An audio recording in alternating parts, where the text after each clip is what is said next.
Assalamu aleykum, hürmetli yurttaşlar. Sağımız salmanımızda, Hakan tumanımızda, Üç Baftalın yanında icareye 250 kvadratlı dükkanı təsəmi, staloya təsəmi, şimdi arayında haberlerdi on. Padrolamız var, yani padrola kısmında 250 kvadratlı dükkanı seyizlerin buladı, bilyarxana təsəmi, başka neyse, her neyse 10 aylar. Daha şu arayında haberlerdi on, binamızı göstermez sizlere. Adresler Üç Baftalımız, Üç Baftalın yanında. Belirə Aboy Center, Cəmşid dükkanımızın dükkanı. Şu Aboy Center'ın pesinde. Evet. Yandan gel adamımıza, gelsen gelin. Eyvallah, buradan olsa bile Kırağda yanarı, can, bağa, pazarı. Burada canımız kanı parçaya. Yine ortaklar. Şu Aboy Center dükkanının pesinde. Şundan gelin de. Şundan gelin. Pese düşemizin ortaklar. Öyle. 250 kvadrat. Yine ortaklar.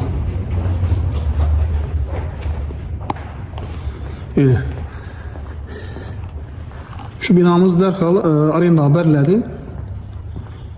Pulunu aytıp öteme. Arayında pulunu, telefon nömerleri ekranımızda ortaklar. Telefon öğretse. Şerken 250 kvadrat ortaklar.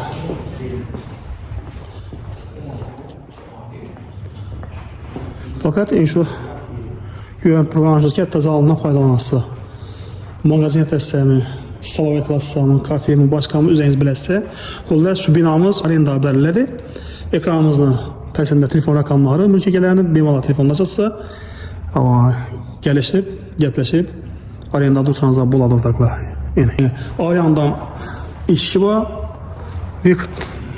qollar üçün deyik.